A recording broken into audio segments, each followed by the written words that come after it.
Everyone loves Donkey Kong, Donkey Kong. Am I correct in assuming that? I mean, hell, they made a movie about him back in the black and whites, am I right? Why must Kong solely exist on a monochromatic spectrum? That's a lie. Nintendo created Kong in '81 because they were huge fans of Shelley Duvall's work in The Shining, Damsel A. In Distress B. A sequel didn't arrive until many decades later, long after colored talkies had taken over the industry. This fully featured film of the future about the past starred the most heinous of villains in cinema history. So vile, odious, and deranged, this creature became solicitor after lawyer after lawyer after solicitor. He'd deploy after his victims until his greasy, gross, bearded smug hole was stuffed with enough souls to become real. Inhumanly, it lives among us. The very mention of its name gives it power, so we now know it only as BM. BM, BM, no, don't say it 3 times. Nintendo.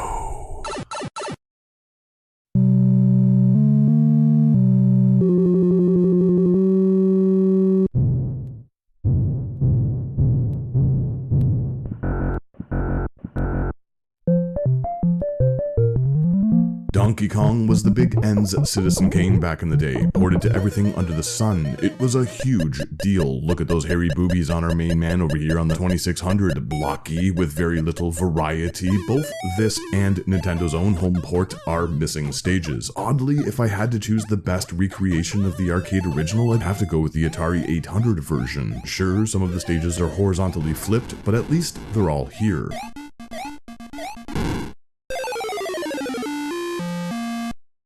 The ColecoVision alternative isn't half bad either. Oh, Pauline, what a wonderfully nipply dress. Shigeru Miyamoto, Gunpei Yokoi, 2 of the baddest brains in the biz, created this bona fide masterpiece. It introduced bouncy jump gameplay mechanics as well as a few iconic characters. I mean, who hasn't heard of Pauline? She's a stone cold fox. Sequels, spin-offs, the DK train keeps a rolling.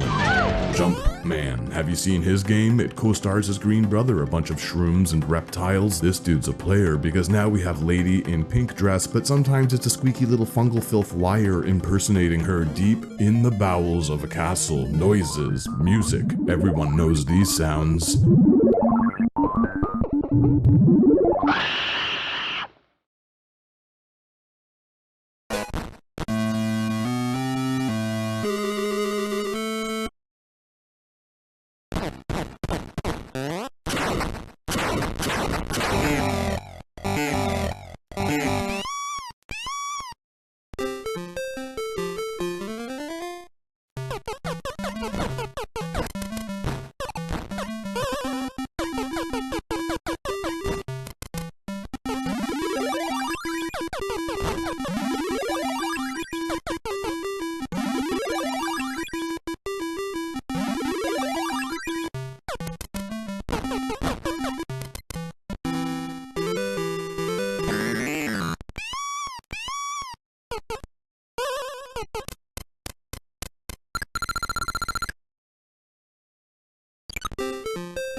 Can you believe this? All of the classic arcade stages made a bit easier with updated controls. All 4, including the conveyor belt level. No longer will falling from a foot in the air result in grisly death. Our main mustachioed man is more acrobatic than ever. He can also fling the hammer up in a perfectly vertical way to pass it to new platforms. The first time I played this, I had no idea there was more. I'd have been satisfied if this was just the arcade game with a few new rounds in the same style. Nope.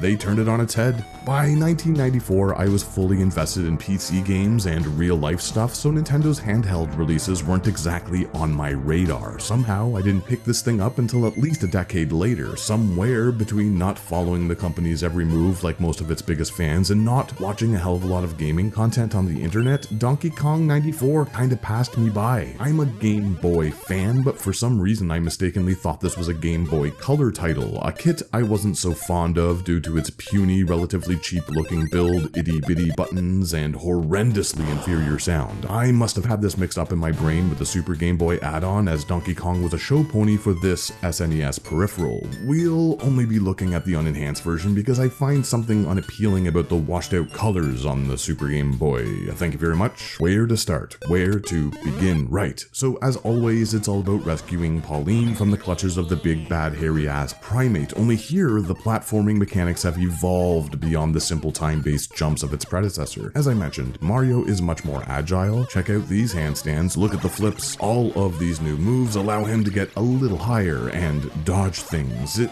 all looks rather complicated, but this is Nintendo, so everything feels very intuitive after a bit of fiddling around with the controls. Tapping the action button while standing on specific enemies and items enables the ball cap wearing acrobat to pick them up, grab a key, lift a baddie, toss them around, all Mario 2 style. But when I say Mario 2, I'm referencing the Mario 2 we North Americans received, not the Mario 2 originally released in Japan. There are differences. The original Mario 2 was more of a continuation of the original Super Mario Bros., meaning it was more like the original Super Mario Bros. Than anything else, only beefier, brutal, and challenging for professional Super Mario Bros. Mega fans. Poison mushrooms, tricky winds, jump higher up, with Luigi with differences, background nice changes, but that's not what we received over here, nope. Instead, they gave a game called Doki Doki Panic a facelift and released it as Super Mario 2 over here. New enemies and mechanics, 4 playable protagonists with specific strengths. Wow, did you know this? Everyone needs to know this. Remember? I'm always pleased when a game brings back some of those North American Super Mario 2 skills. It's minimal here, but the key stuff is fairly similar. The objective is to grab it, then find a way to unlock the exit door. At first, this is fairly simple, but the challenge ramps up as more obstacles, traps, and gimmicks get introduced. The gradual way the difficulty increases feels fair and natural. What's even more impressive is how charmingly effective these interstitial cutscenes introduce new hazards, enemies, and mechanics. Show, don't tell. It's all masterfully presented concisely in a diegetic way as Kong carries the damsel to the next set of challenges. This is Nintendo through and through, polished and brilliantly inventive.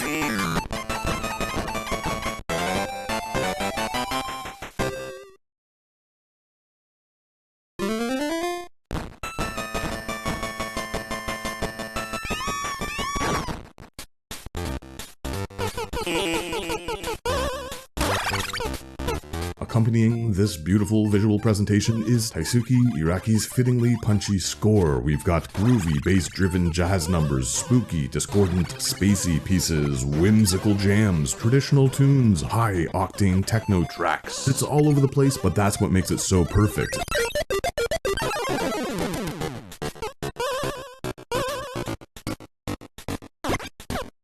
This Donkey Kong puzzler takes us all over thematically, so it requires a soundtrack this manic.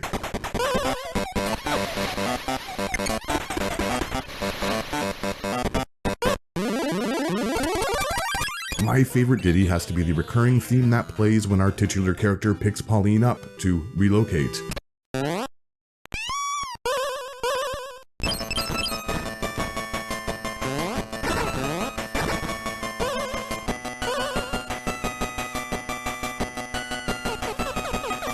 The sound effects are equally crisp, clean, crunchy, though I'd argue that nothing will ever match the original arcade's movement squish squashes. This comes close, and would you just look at these animations? Nothing makes me happier than to see that womanizing plumber get his due.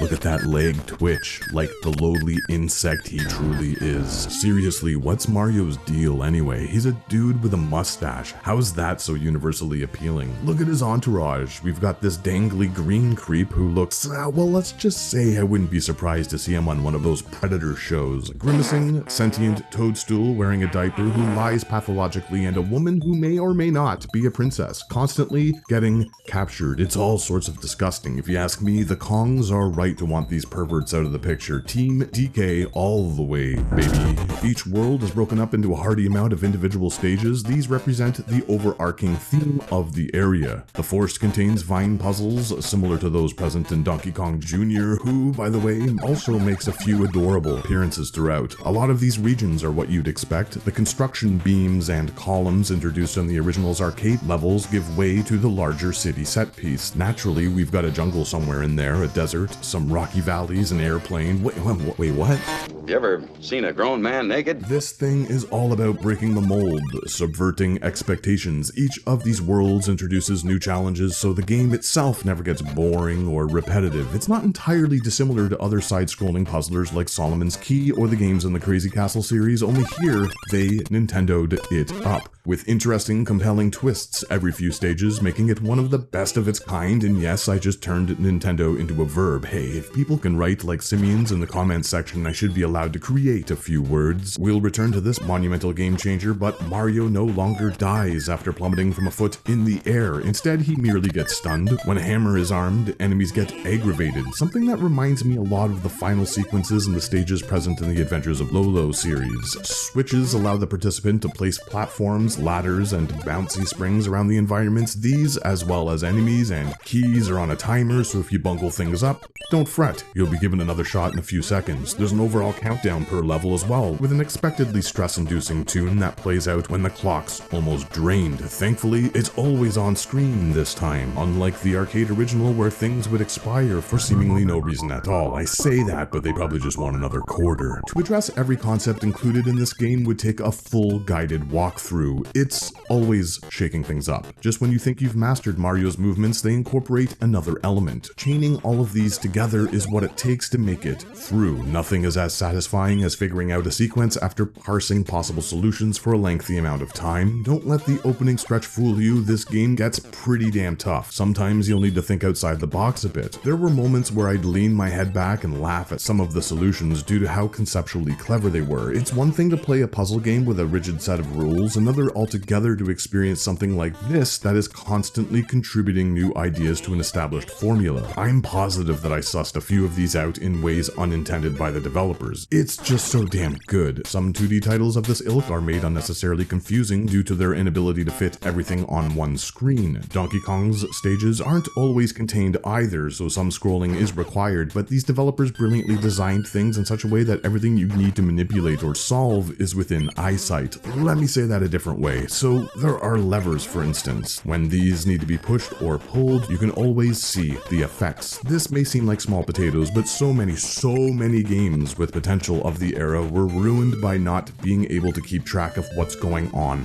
all over the big picture. Saving is generous with checkpoints after each encounter with the titular character. These occur after every handful of stages. Throughout the world, Mario is tasked with avoiding Kong's traps and projectiles before an encounter at the end of each that has you on the offense, where it's necessary to toss barrels or baddies at the gorilla to kill him forever. Until next time, there are a series of screens that can be accessed whenever to track progress. Optional goodies to collect in each level will unlock bonus games to earn extra lives, which I found to be largely pointless. From the get-go, this thing is constantly dumping one-ups on the player, to the point where I really can't understand why they had lives in the first place. Arcade tradition, habit, surely it's not a necessity. They are so available that it almost becomes aggravating to have to wait a few milliseconds as they get tallied up. I'd rather be playing the game itself and get interrupted between areas with these. 99 is where it taps out, and I played the majority of the final third completely stuffed with Marios, deliciously stuffed with Marios. Behind which door lies Our Lady, dressed in her 50s pinup garb. This reinterpretation of Donkey Kong is one of the best video games ever created and easily on my top 3 list, featuring these iconic characters. It's absolute perfection. Nintendo would return to this concept a decade later with the first entry in the Mario vs. Donkey Kong series, but that reimagined Game Boy Advance title didn't land with me. Call me shallow, but I've never enjoyed this pseudo 3D graphical style. I'm also not a fan of the artwork in general, specifically how Kong is now the Country Kong introduced in the DKC Kong Country Donkey Kong Country Kong Donkeys Kong. This original 1994 title is pure. Puzzlers are still being released, but to this day I've yet to play something this charming, this exciting, and this inventive. This is the type of game that can only be designed this well in 2D with hand-drawn sprites. Something gets lost when they overdo the animation or go overboard with the background visuals. Everything from the gameplay to the graphics is masterfully crafted here in Donkey Kong on the Game Boy. Lush, varied worlds, tastefully illustrated, charming cutscenes, perfect audio. This specific brand of puzzle platformer requires precision controls. That way the player connects with the visual language fluently. No clutter, no lag. That's why I prefer to play this with as few colors as possible on the original Game Boy. What a thing, what a masterpiece. Next time on this channel, more Mario, so stay tuned.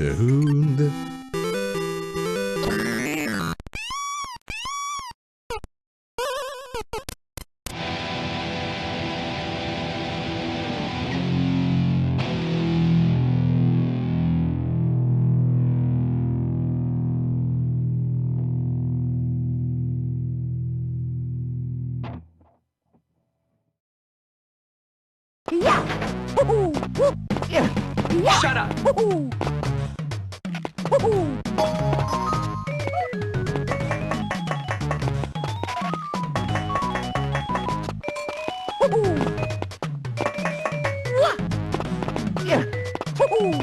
Shut the hell up! Shut up!